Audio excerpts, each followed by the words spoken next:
Hi guys, today I'm going to show you on how to navigate Airbnb, especially on how you find your listings. Right, so first click host, then go to listing, and after click listing, it will direct you to the listing page, and here how it looks like. So first, we got 1, 2, 3, 4, 5, 6 tabs here, and also you're going to include this two, 7, 8, so total of 8 tabs that you can click. So first one is the listing details. So from the word itself, listing details. So here are all the details of our listing. So we have the photos, we have the rooms and spaces. So how many bedrooms, how many beds, how many bathrooms, additional areas. And by clicking this edit button in here, you can actually change the details. There you go. All right. So after you change the details, click done. It will automatically save amenities. So these are the amenities that are inside the apartment that we offer to the guest here. So if you wanted to add as well, you can just click edit. Then you can add amenities in here. All right, let's go back. In here, you're also going to see the title and the description of our listing.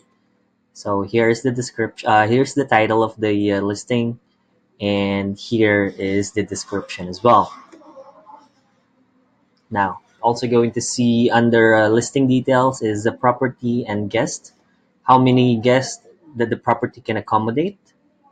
The room type, if that's an apartment type or just a private room. Property type, it will also show in here. Of course, you can also change this one by clicking the edit button here. You can also see the location there. You can always change that by well, on our end, we cannot change the exact address. However, we can just call Airbnb support to help us changing the address as well. Now you can also see in here guest resources.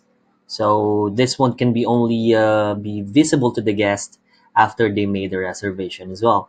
They can also see in here the Wi-Fi details, house manual. So it's up to us if what we're going to answer on our guest resources. We also have a guidebook in here, so we can click that one, and here how it shows. So food sense. So it's like a mini guidebook or a travel guidebook. Where would be the best place to go? What are the parts of the area that they might want to check? So everything is in the guidebook as well. Now you can see in here listing status. So there are three types of listing status. So listed, snooze, and unlisted. So listed means it is publicly shown. Snooze is like temporary off the listing. Unlisted, so that's totally take down the listing. So if you wanted to stop renting your apartment on Airbnb, just click unlisted. But never mind about that. All right, so that's basically under the listing details. Right, you can see photos, rooms and spaces, amenities, title and description, property and guest, location, guest resources, house manual, guidebook, listing status. All right, so let's go to the next tab. Next one is booking settings.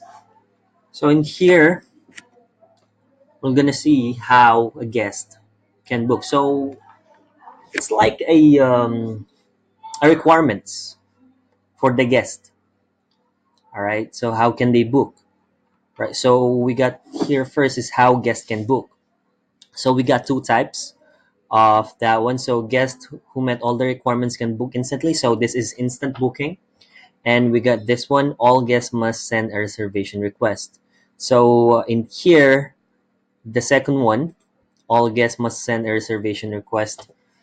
We are the ones going to accept. So it's a manual acceptance of their reservation. So if we're very careful of our listing, so we can change the, the settings to this one, and we can manually review first the reservation and approve it later on.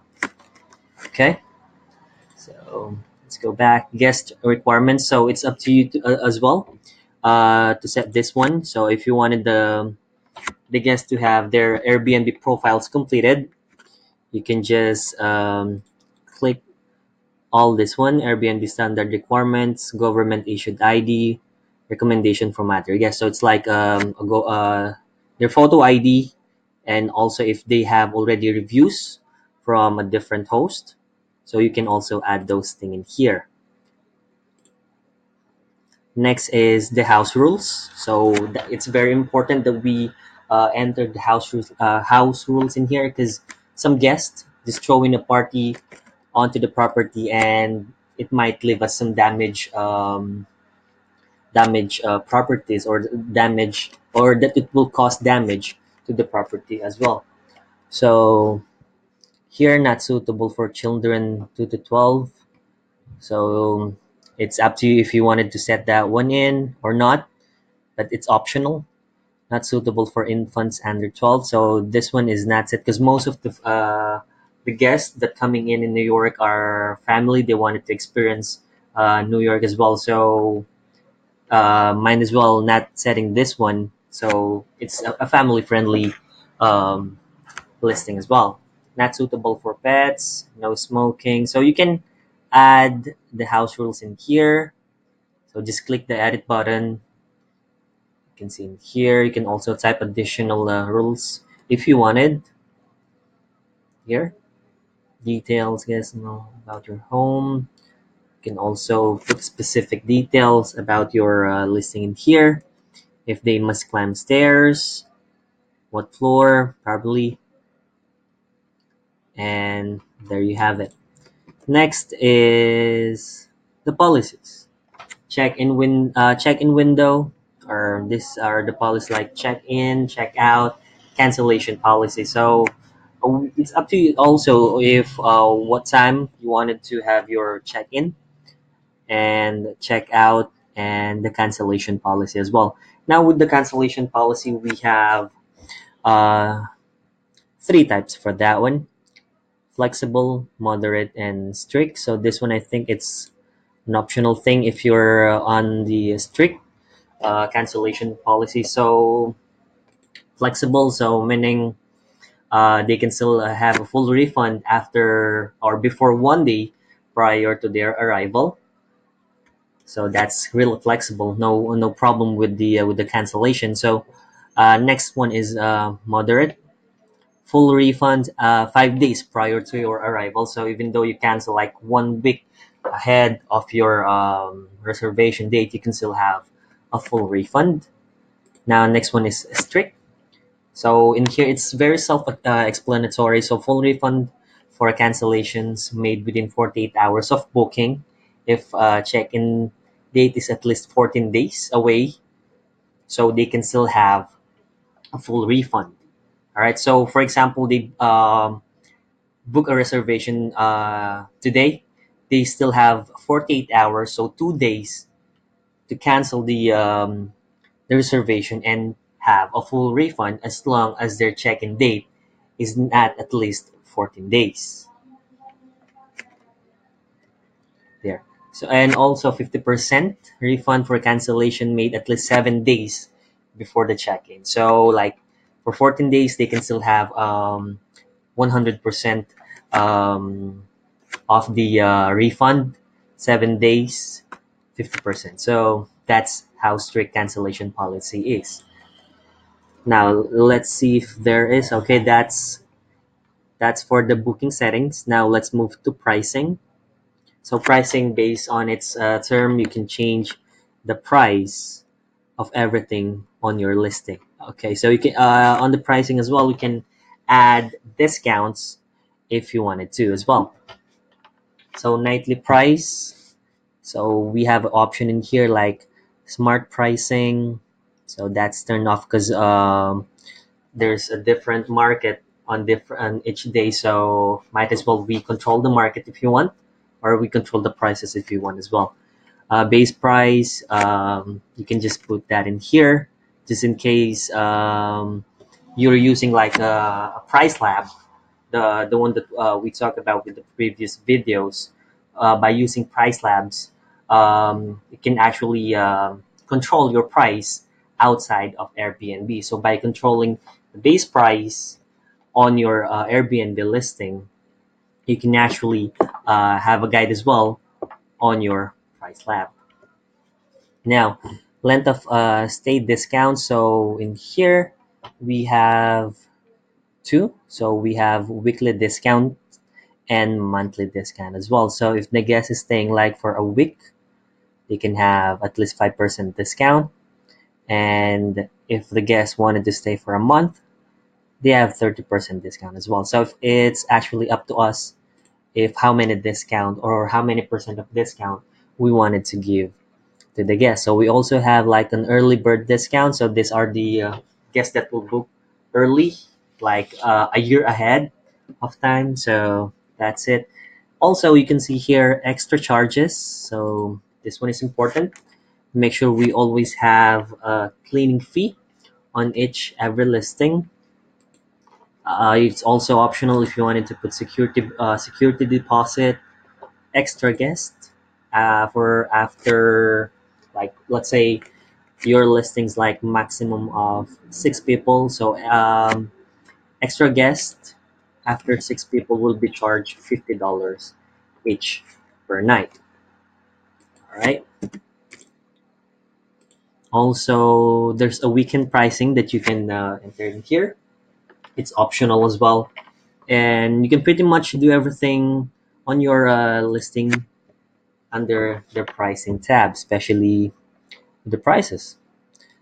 Now, currency, you can also change that one, but since the listings are in New York, so of course we accept dollars. Next, availability. There you go. So availability in here, you can actually change the length of the stays or the minimum night stays. So reservation preference. Okay, so advance notice like if they're going to book on the same day, we can also change that in here. Advance notice, same day. All right. And since the reservation are coming in the same day, guests can book the same day until 12 midnight, of course. Booking window 6 months in the future, so we have the dates open for 6 months. Yeah, here is what I'm saying. What I'm talking about, the trip length. Minimum stays 3 nights. Maximum stay is not indicated in here. Additional requirements. So let's check this one. So if you wanted to change the minimum night stay, you can just erase that one and add whatever you wanted to add. Well, with the maximum stay, we normally don't enter that because we have guests like wanted to stay for like 2 months, 3 months. So it's like a long-term rental for them. Also, you can add another requirement. So since our minimum nights 3 nights, we can add exception to that by adding another requirement. So for example, we wanted to change a date, or we wanted to change a minimum night of stay for a specific date, let's say the 20th until the 22nd, or the 21st until the 22nd. So for those 2 dates or 2 days, you wanted to change the minimum night stay to 2 nights. You can also change that one. So all you need to do is just save, and those will automatically kick in. So regardless of your minimum night stay in here is 3 nights, as long as you add another requirements, the minimum nights will not kick in for those two exceptional dates. All right. Now, local host and co-host, we don't normally look onto this one, but if you wanted to see, these are just the local rules for your city. Of course, where your Airbnb listing is located. Co-host. Yep. So if you wanted to have a partner with your listing, now we can go to the calendar of our listing. Just click view calendar. There you go. So this is the full view of the calendar of our listing. So this one with a line like a blue-green color, meaning those are reserved for a specific guest. And those dates that has a slash, meaning those dates are blocked. All right, so we can also block the dates using using the calendar. So just click the dates that you wanted to block. So let's say you wanted to block just the 20th. So in here you can see there's two options for the availability. It's either available or blocked. So if you wanted to block it, you can just click block and saved it. Right, but of course we're not gonna block it because we wanted some reservations to come in. Now you can also move forward to another month, like this one is March. So we have another reservation for a month of March. Same on February. Well, basically, that's it. And if you wanted to see how your listing looks like on public, you can just click preview listing, and this is how it looks like to other. Right. So the title of the listing, the number of guests that can accommodate, or the maximum number of guests, number of bedrooms, number of beds, number of bathroom. So like home highlights